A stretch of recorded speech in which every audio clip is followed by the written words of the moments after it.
നമസ്കാരം പ്രിയ പ്രേക്ഷകരെ. റംസാനിൽ തുടങ്ങി ശൗബാനിൽ അവസാനിക്കുന്നു. എന്നാൽ ഇതിൽ ഒരു മാസം 12-ൽ ഒരു മാസം പരിശുദ്ധ റംസാൻ ഖുർആൻ അവതരിക്കപ്പെട്ട മാസം ആയി നമ്മൾ കരുതുന്നു. വ്രതം അനുഷ്ഠിക്കാൻ നാം ഇസ്ലാമികളായ എല്ലാവരും തയ്യാറെടുക്കുന്നു. ഈ നോമ്പിൻ്റെ പ്രധാനം എന്താണെന്ന് ബഹുമാന്യ ജനങ്ങൾക്ക് ആദ്യകാല യുഗങ്ങൾക്കൊക്കെ അറിയാവുന്നൊരു വാസ്തവമാണ്.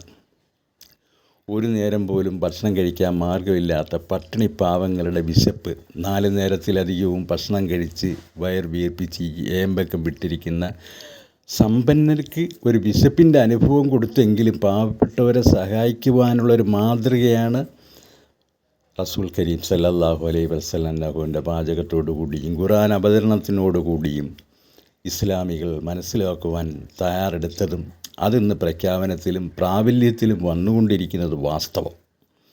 എന്നാൽ ഇന്ന് പട്ടിണി പാവങ്ങൾ ആയി കഴിയുന്നത് ശരിക്കും സമ്പന്നരാണ്.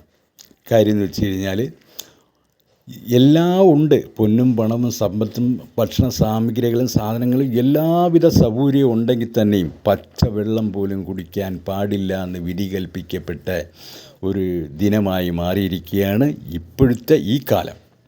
എന്നാൽ ആ കാലത്ത് അങ്ങനല്ലായിരുന്നു. ആ കാലത്ത് ഒരു നേരത്തെ ഭക്ഷണം കഴിക്കാൻ മാർഗമില്ലാതെ പട്ടിണി കിടന്ന പാവങ്ങളാണ്. ഇന്നങ്ങനല്ല. ഇന്ന് എല്ലാം ഉണ്ടായിട്ടും കഴിക്കാൻ മാർഗമില്ലാതെ കിടന്ന് നരഹിക്കുന്ന ചില സമ്പന്നരാണ്. അതിനുണ്ടായ കാരണമെന്ന് പറഞ്ഞു കഴിഞ്ഞാൽ ഒരുപാട് പൊന്നും പണവും സമ്പത്തും ഒക്കെ വേസ്റ്റാക്കി പല സ്ഥലങ്ങളിലേക്ക് വലിച്ചെറിഞ്ഞിരിക്കുകയാണ്, ഒരു പാവങ്ങൾക്ക് പോലും ഉപകാരം ചെയ്യാത്ത വിധത്തിൽ. എന്നാൽ ആയതിൻ്റെ ശിക്ഷയാകാം ഇന്ന് ഒരുപാട് പണക്കാർ ഇങ്ങനെ പച്ചവെള്ളം പോലും അല്ലെങ്കിൽ രുചികരമായ ഒരു സാധനവും നീ ഇറക്കി പോകരുത് എന്ന് മെഡിക്കൽ സയൻസിൻ്റെ പ്രഖ്യാപനത്തിൽ 4 ദിവസം കൂടിയെങ്കിലും ജീവിച്ചിരിക്കണമെന്നുള്ള ആഗ്രഹത്തിൽ കഴിയുന്ന പല മനുഷ്യരും ഇന്ന് ദുനിയാവിലുണ്ടെന്നുള്ള കാര്യം എല്ലാവർക്കും അറിയാവുന്ന ഒരു വാസ്തവം തന്നെയാണ്.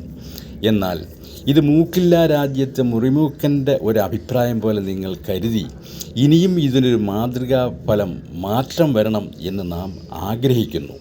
എങ്കിൽ നിങ്ങളെല്ലാവരും അതിന് ഇനി എന്ത് ചെയ്യണം? സ്വത്തും പണവും ഭൂമിയൊക്കെ അന്യാധീനപ്പെടുത്തി നശിപ്പിക്കാതെ പാവങ്ങളെ സഹായിക്കുവാൻ കഴിയുമോ, അല്ലെങ്കിൽ ഭാരമേറി കവറിലേക്ക് ആണോ യാത്ര എന്ന് നിങ്ങൾ സ്വയം തീരുമാനിക്കുക.